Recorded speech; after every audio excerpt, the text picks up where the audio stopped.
হয় না যে হ্যাঁ সত্যিই তো বন্দে মায়া লাগাইছে।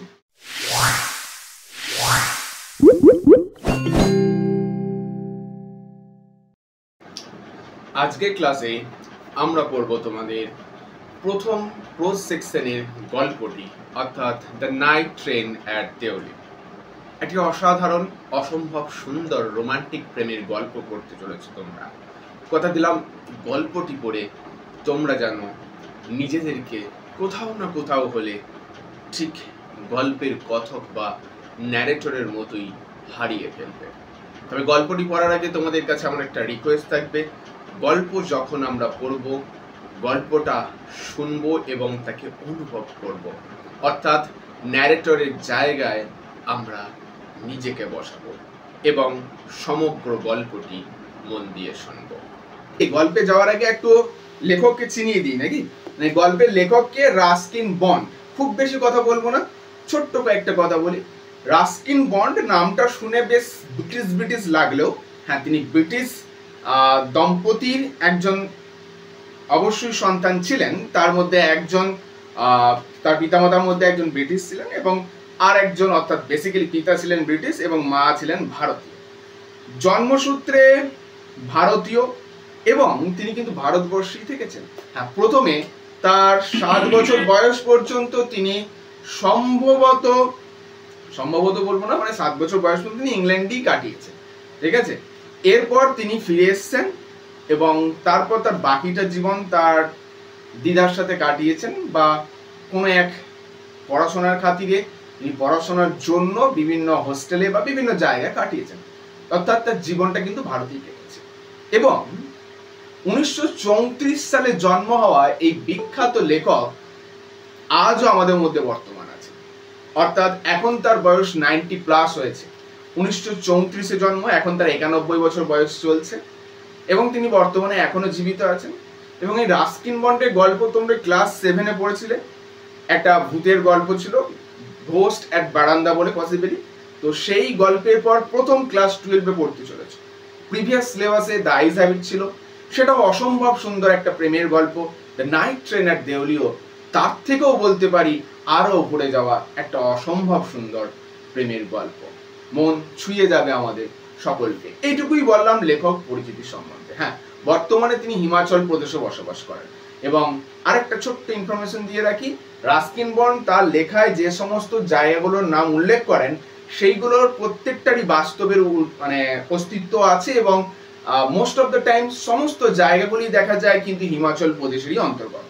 এবং দেউলিও হিমাচল প্রদেশেরই অন্তর্গত একটা রেল স্টেশন বা একটা জায়গা। ওকে, তো এটা বাস্তব অস্তিত্ব আছে দেউলি। এবার গল্পে আসি। When I was at college, যখন আমি কলেজে ছিলাম, I used to spend my summer vacation in Dehra, যেটার বর্তমান নাম দেরাদুন, এবং এটাকে রাস্কিন বন্ড দেহরা বলতেন। আমি সাধারণত আমার গ্রীষ্মের ছুটি দেহরাতে কাটাতাম, at my grandmother's place, অর্থাৎ আমার দিদার বাড়িতে। I would leave the plains every in May and return late in July, অর্থাৎ প্রত্যেকবার সমতল ভূমি ছেড়ে আমি যেতাম মে মাসে এবং ফিরতাম জুলাই মাসে। অর্থাৎ আমি বারবার বলেছি দিদা কিন্তু হিমাচল প্রদেশে থাকতেন, পাহাড়ে। তাহলে সমতল ভূমি থেকে পাহাড়ে যেতেন মে মাসে এবং পুনরায় ফিরে আসতেন জুলাই মাসে। Deuli was a small station. Deuli ছিল একটা ছোট্ট স্টেশন। দেখো, আমাদের রেল লাইনের পথে সব তো বড় বড় স্টেশন পড়ে না, ছোট ছোট অনেক স্টেশন পড়ে। তো দেউলি এরকম একটা ছোট্ট স্টেশন, কিন্তু মনে রেখো ছোট্ট ছোট্ট জায়গাগুলো বা জীবনের ছোট্ট ছোট্ট অংশগুলি কিন্তু জীবনে মোড় ঘুরিয়ে দেওয়ার অংশ হয়। তেমনই আমাদের এই গল্পে দেউলি স্টেশন সেই ভূমিকা পালন করবে। একটা ছোট্ট স্টেশন কিন্তু লেখকের জীবনে একটা অনেক বড় ভূমিকা রেখে যাবে। About 30 miles from দেহরা, যেটা দেহরা থেকে 30 মাইল দূরে অবস্থিত। It marked the beginning of the heavy jungle of Indian তরাই, অর্থাৎ এখান থেকেই ভারতীয় তরাই অঞ্চল বা তরাই বনভূমির সূত্রপাত হয়। দেউলির স্টেশনের পর থেকেই ভারতীয় যে আমাদের পশ্চিমবঙ্গে তরাই এবং ডুয়ার্স অঞ্চল রয়েছে, সেই তরাই এবং ডুয়ার্স অঞ্চলের বিগিনিং হিমাচল প্রদেশে কোথায় হচ্ছে? দেউলি স্টেশনের পর থেকে। The train would reach Deoli at about 5. Train 5টার সময় দেউলি স্টেশনে পৌঁছাবে ইন দ্য মর্নিং। তাহলে আমি বলেছিলাম ট্রেনটা কিন্তু নাইট নয়, অ্যাকচুয়ালি ভোরের ট্রেন। তাহলে সকাল 5টা বা ভোর 5টায় দেউলিতে পৌঁছাবে train. When the station would be dimly lit with electric bulbs and oil lamps. যখন স্টেশনটা খুব হালকাভাবে আলোকিত থাকবে ইলেকট্রিক বা বৈদ্যুতিক বাতির দ্বারা এবং কিছু ওই তেলে জ্বালানো বাতির দ্বারা। And the jungle across the railway tracks would just be visible in the faint light of dawn. এবং জঙ্গলের মধ্য দিয়ে যে রেল লাইনটা চলে গেছে সেটা খুব হালকা করে দেখা যাবে ভোরের আলোতে বা ভোরের আলোতে। Deoli had only lone platform. দেউলির একটাই প্ল্যাটফর্ম আছে, ছোট স্টেশন একটাই প্ল্যাটফর্ম আছে। An office for the station master, station মাস্টারের জন্য একটা অফিস আছে। অ্যান্ড ওয়েটিং রুম, এবং একটা প্রতীক্ষার ঘর আছে। হ্যাঁ, the term waiting is very much appropriate for this story. প্রতীক্ষা, এই গল্পের সঙ্গে অপেক্ষা বা প্রতীক্ষা কতটা যুক্ত তোমরা পরে দেখতে পাবে। The platform boasted a tea stall, প্ল্যাটফর্মের যেটা গাম্ভীর্য সেটাকে বাড়িয়ে দিয়েছে বা প্ল্যাটফর্মটাকে আর একটু ঝলমলে করে তুলেছে বলতে পারি, কিনা একটা টি স্টল, চায়ের দোকান আছে। অর্থাৎ ছোট প্ল্যাটফর্ম হলো একটা চায়ের দোকান কিন্তু সেখানে আছে। আর ফ্রুট ভেন্ডর, একটা ফল বিক্রেতা আছে। অ্যান্ড আ ফিউ স্ট্রে ডগস, এবং কিছু রাস্তার কুকুর আছে। নর্মালি এই নির্জন স্টেশনগুলোতে এর থেকে বেশি কিছু তো আশা করা যায় না, নট মাচ এলস, এর থেকে বেশি আর কিছু ছিল না। Because the train stopped here there for only 10 minutes, কারণ এখানে ট্রেন থামে মাত্র 10 মিনিট। হ্যাঁ, কিছু কিছু স্টেশন আছে যেগুলো ছোট হলেও কোনো কারণে স্টেশনে সেই জায়গায় ট্রেন কিন্তু হল্ট করে। কোনো কারণে বলতে আমরা সবসময় জানি না, বাট বেসিক্যালি যেটা হয়ে থাকে কি হয় না, হয়তো ওই জায়গায় কোনো লাইন ক্রসিং থাকে, ঠিক একই টাইমে কোনো ট্রেন সেই টাইম দিয়ে বেরিয়ে যেতে পারে, এইটা নর্মালি হয়। তবে দেউলির ক্ষেত্রে যে এটাই হয় সেটা আমরা বলতে পারি না, সে কারণটা আমাদের জানা নেই। Before rushing on into the forest, অর্থাৎ জঙ্গলের মধ্যে দৌড়ে যাওয়ার আগে 10 মিনিট দেউলি স্টেশনে দাঁড়ায় train. Why it stopped at Deuli? I don't know. কেন এই ট্রেনটা দেউলিতে দাঁড়ায় আমি ঠিক জানি। Nothing ever happened there. কোনোদিন কোনো কিছু ঘটেও নি সেখানে। Nobody got off the train and nobody got in. কেউ কোনোদিন স্টেশনে নামেও নি, আবার কেউ কোনোদিন সেই স্টেশন থেকে ট্রেনে ওঠেও নি। মানে এক প্রকার কাইন্ড অফ ইউজলেস স্টেশন বলতে পারো। কিন্তু তার সত্ত্বেও ওই স্টেশনে ট্রেন দাঁড়ায়। দেখো, কিছু জিনিস ইউজলেস ফর দ্য ট্রেন হতে পারে বাট নট দ্য লাইফ, এটা গল্প আমাদেরকে দেখাবে। ট্রেনের জন্য ওই স্টেশনটা ইউজলেস হলো, ন্যারেটরের জন্য ওই স্টেশনটা ইউজলেস ছিল না। There were never any coolies, সেখানে কোনো কুলিকেও আমি কোনোদিন দেখিনি। On the প্ল্যাটফর্মে, but the train would halt there a full 10 minutes. কিন্তু তার সত্ত্বেও ট্রেন সেখানে সম্পূর্ণ 10 মিনিট দাঁড়াতো। And then a bell would sound, এবং তারপর একটা ঘন্টা বেজে উঠত। The guard would blow his whistle, guard তার হুইসেল বাজাতো। And presently Deoli would be left behind and forward. এবং বর্তমানে এখন দেউলিকে পেছনে ফেলে যাওয়া হয় এবং ভুলে যাওয়া হয়, কারণ দেউলি ট্রেনের উপর তার কোনো প্রভাব ফেলতে পারেনি। আজ পর্যন্ত কোনো লোক সেখানে ওঠেও নি, নামেও নি। I used to wonder what happened in Deoli behind the station walls. আমি প্রায়শই ভাবতাম, আচ্ছা দেউলি স্টেশনটা যখন পার করে আসি তখন স্টেশনের ওই দেয়ালের পেছনে কি ঘটে, যখন ট্রেনটা ওখানে চলে যায় ওই স্টেশনটার কি আর কোনো গুরুত্ব থাকে, এরকম কথাগুলো আমার মনে হয়তো আসতো। ন্যারেটর এই কথাটা বলছেন, অর্থাৎ স্টেশনের দেয়ালের পেছনে কি ঘটে এটা আমি প্রায়শই ভাবতাম। I always felt sorry for that lonely little platform. আমি ওই ছোট্ট একাকী প্ল্যাটফর্মটার জন্য না সবসময় দুঃখ বোধ করতাম, অর্থাৎ আমার দুঃখ হতো, কি বলবো, সিম্প্যাথি হতো, পিটি হতো, যাহা এই একটা স্টেশনে কেউ কোনোদিন নামলো না, কেউ কোনোদিন উঠলো না, এরকম হয়তো লেখকের মনে বা ন্যারেটরের মনে হতো। And for the place that nobody wanted to visit, এবং ওই জায়গাটার জন্য আমার দুঃখ হতো যে জায়গাটা কেউ কোনোদিন আসতে চাইতো না। I decided, আমি মনস্থির করেছিলাম, that one day, একদিন I would get off the train at Deuli, আমি একদিন ওই স্টেশনে অর্থাৎ দেউলিতে নামবো, and spend the day there, এবং একটা দিন ওখানে কাটাবো, just to please the town, শুধুমাত্র ওই শহরটাকে সন্তুষ্ট করতে। and this is called irony। হ্যাঁ, লেখক বলছেন আমি একদিন দেউলিতে নামবো, একটা দিন কাটাবো ওই স্টেশনটাকে বা ওই টাউনটাকে সন্তুষ্ট করার জন্য। আমরা দেখব একদিন ন্যারেটর নামবেন, দেউলিতে নামবেন, তবে সেদিন আর শহরটাকে শান্ত করতে নয়, সেদিন নিজের মনটাকে শান্ত করতে।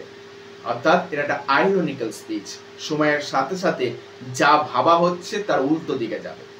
এরপর কি বলা হচ্ছে দেখো, I was 18, অর্থাৎ তোমাদের বয়স, কেউ 17-এ আছো, কেউ 18-এ আছো, কেউ বা 18 হব করছো।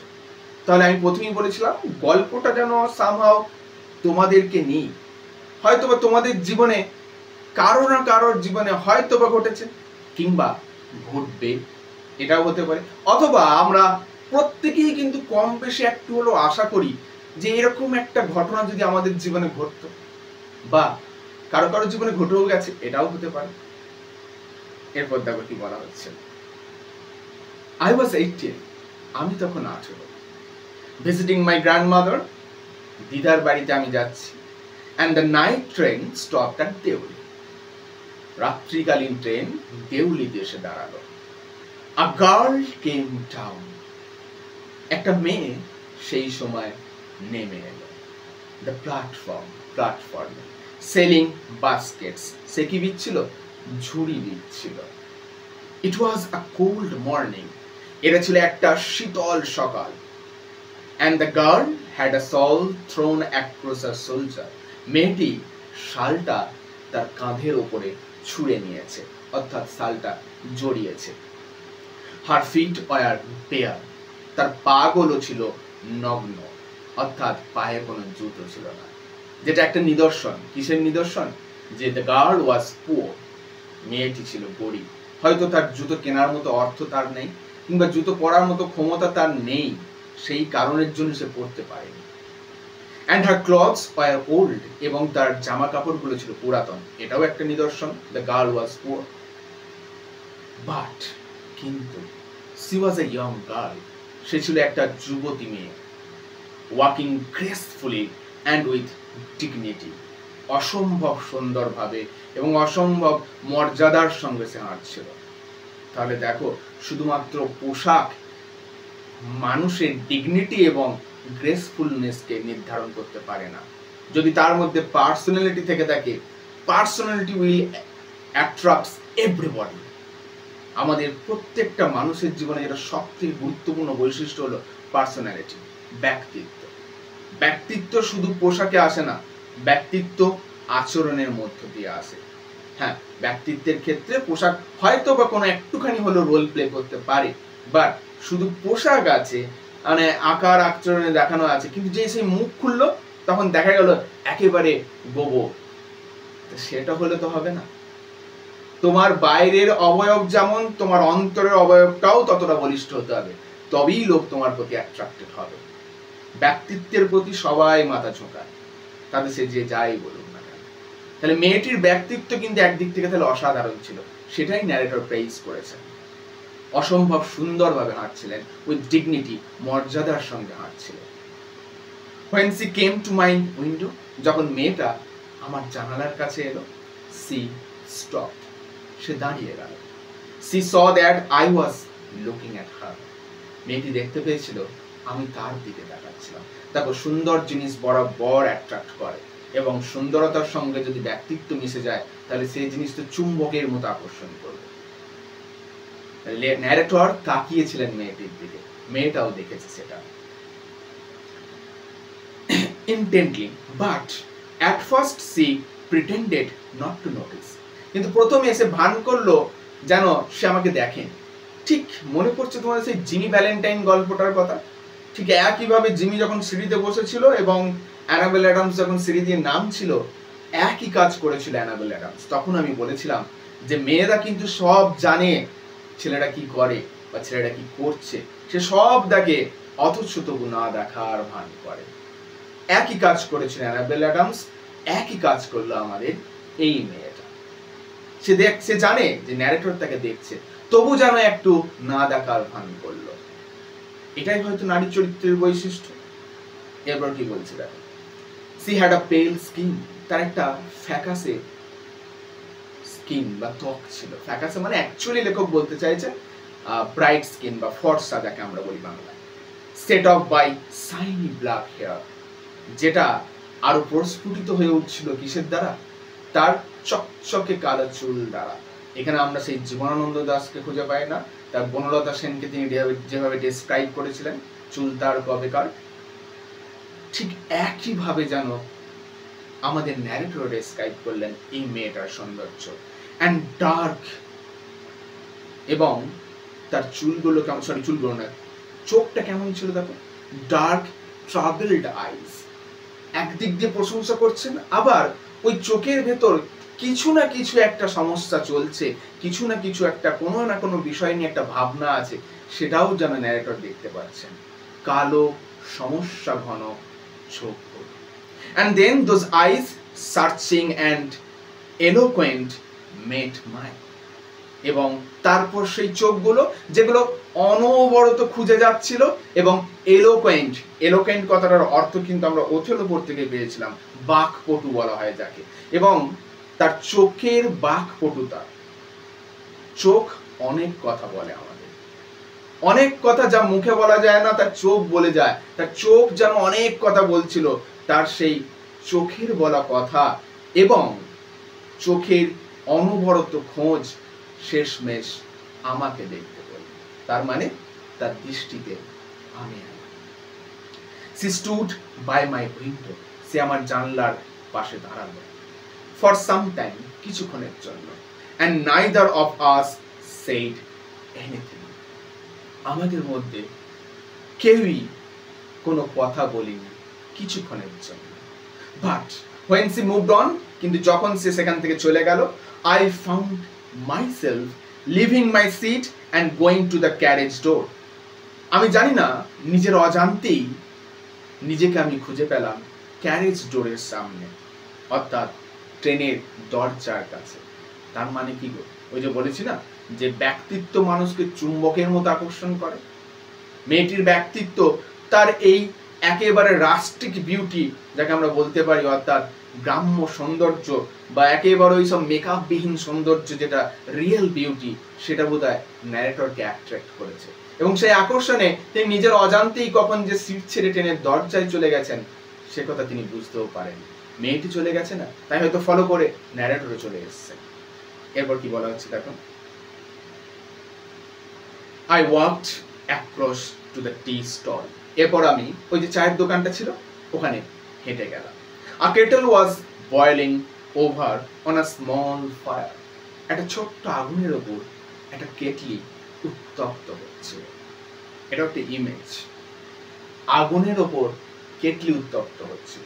The fire here is the fire of love, ভালোবাসার আগুন। And the kettle was the mind of the narrator. Narrator অর্থাৎ কথকের মন। ভালোবাসার আগুনে কথকের মন যেন আস্তে আস্তে উত্তপ্ত হচ্ছে। But the owner of the stall was busy serving tea. কিন্তু ওই চায়ের দোকানের যিনি মালিক তিনি চা দিতে বেশি ব্যস্ত ছিলেন, মানে আরো লোকজন এসেছে, ট্রেনটা যেহেতু 10 মিনিট দাঁড়ায়, ওখানে ব্রেক নাই, লোকেরা এসে নামে ট্রেন থেকে, তো তখন তাদেরকে চা দিচ্ছে। দ্য গার্ল ফলোড মি, মেয়েটি আমাকে অনুসরণ করেছিল, বিহাইন্ড দ্য স্টল, ওই স্টলের পিছন পর্যন্ত। মেয়েটি তখন বলছে, do you want to buy basket, আচ্ছা আপনি কি একটি ঝুড়ি নেবেন?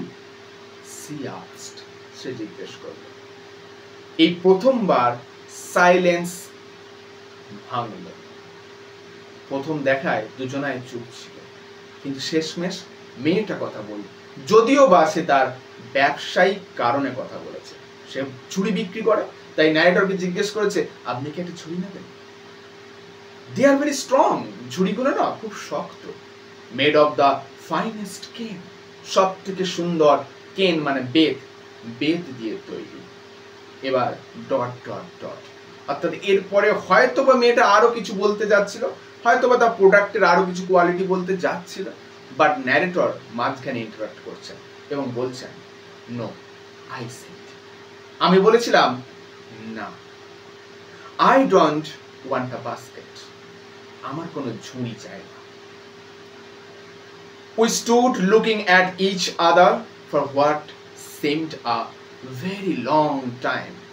আমরা একে অপরের সামনে একটা দীর্ঘ সময় জুড়ে দাঁড়িয়ে রইলাম, রাদার বলতে পারি যেটা আমার কাছে মনে হয়েছিল দীর্ঘ সময়। And she said, are you sure you don't want a basket? এবং তখন সে বলল, আচ্ছা আপনি কি নিশ্চিত আপনি বাস্কেট নেবেন না? All right, give me one, I said. আমি বললাম, বেশ ঠিক আছে, তবে একটা দাও। I took the one on top, আমি যেটা উপরে ছিল সেটা নিলাম, and gave her a rupee, এবং আমি তাকে 1 টাকা দিলাম, hardly daring to touch her fingers, এবং খুব কম সাহস করলাম তার আঙুলগুলো ছোঁয়ার। দেখো, যে জিনিসকে আমরা মনে প্রাণে চাই না, তাকে কোথাও গিয়ে যেন ছুতে বা স্পর্শ করতে গিয়ে একটু ভয় লাগে। হ্যাঁ, ঠিক ভালোবাসার সূত্রপাত বা প্রেমের সূত্রপাতে হয়তো বা এটাই হয়। কিন্তু একটা জিনিস লক্ষ্য করো, যে লোকটা কিছুক্ষণ আগে বলল যে আমার ঝুড়ি চাই না, সেই লোকটাই তো আবার দ্বিতীয়বার বলাতে ঝুড়ি নিয়ে নেবে। এমনটা কি সবার সাথে আমরা এমনটা করি বা সবার সাথে এমনটা হয়? হয়, কখনো কখনো হয়, কারো কারোর জন্য হয়, বিশেষ কোনো ব্যক্তির জন্য হয়। এই প্রসঙ্গে যদি একটা এরকম মানে একটা গান তোমাদের আছে না, দেখো গানটা দেখো তো এই অনুভূতির সঙ্গে রীতিমতো যায় কিনা।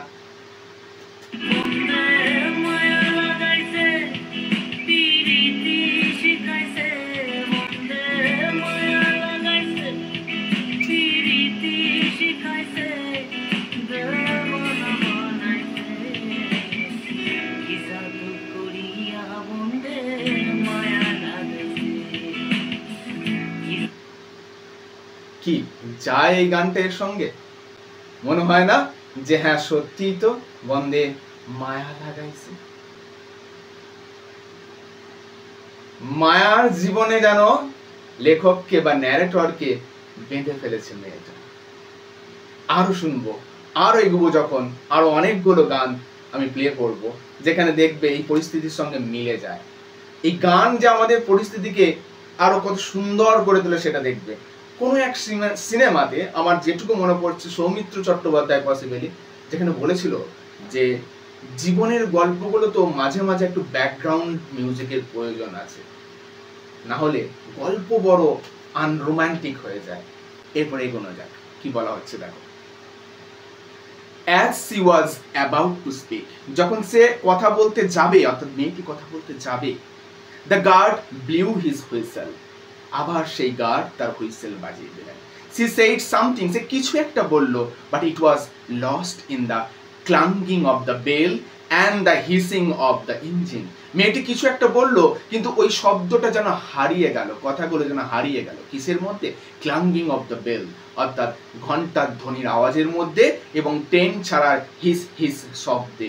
অর্থাৎ তখন যেহেতু ওই বাষ্পচালিত ইঞ্জিন ছিল, তো ট্রেন যখন শুরু হতো, ইঞ্জিন যখন স্টার্ট নিত তখন একটা জোরালো আওয়াজ হতো, তো সেই আওয়াজের মাঝে কথাগুলো যেন হারিয়ে গেল, কিছু কথা আজ না বলাই হয়ে রইল। এরপর কি দেখি, I had to run back to my compartment, আমাকে যেতে হতো আমার কম্পার্টমেন্টে দৌড়ে। The carriage shuddered and jostled forward, ট্রেনটা আবার সামনের দিকে এগিয়ে গেল। I watched her as the platform slipped away, আমি তাকে দেখতে লাগলাম বা দেখছিলাম যখন প্ল্যাটফর্মটা পেরিয়ে গেল। She was alone on the platform, সে একাকী দাঁড়িয়ে ছিল প্ল্যাটফর্মে, and she did not move, সেও কিন্তু নড়েনি।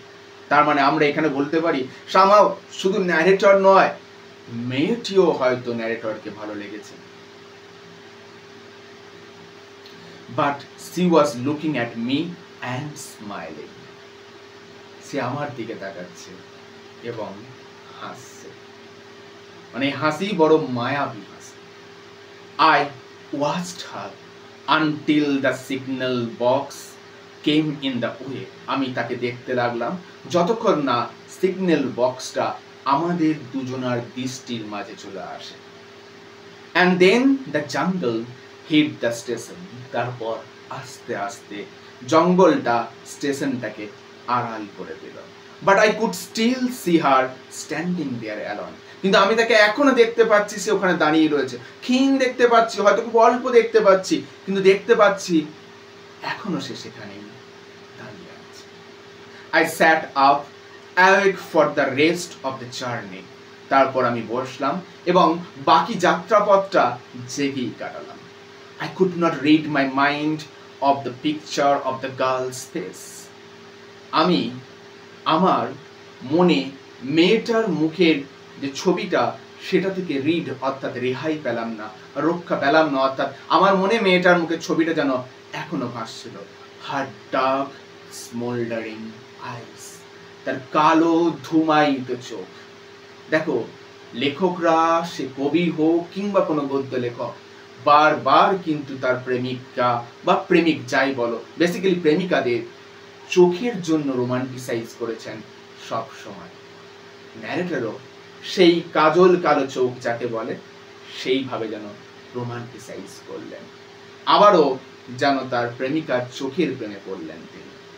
দেখো, চোখের জন্য রোমান্টিসাইজ করলে আমরা এরকম একটা গান দিতে পারি না, কিরকম দেখো, মনে হয় যেন কবির চোখে বা ন্যারেটরদের চোখে হয়তো এই গানটা ভীষণ ভাবে যায়। দেখো, नैना तेरे कजरारे हैं, नैनों पे हम दिल हारे हैं, अनजाने तेरे नैनों ने वादे किए कई सारे हैं, सांसों की लहर मध्यम चले तो से गए बरसे गसावन, बरसे गसावन। তাহলে এই দুনিয়ায় এমন কোনো প্রেমিক নাই যে এই গান এবং তার প্রেমিকার চোখে পড়েনি। যে প্রেমিক মন দিয়ে ভালোবাসতে শিখেছে, সে এই গানটাকে ভালোবেসেছে, সে তার প্রেমিকার চোখটাকে ভালোবেসেছে।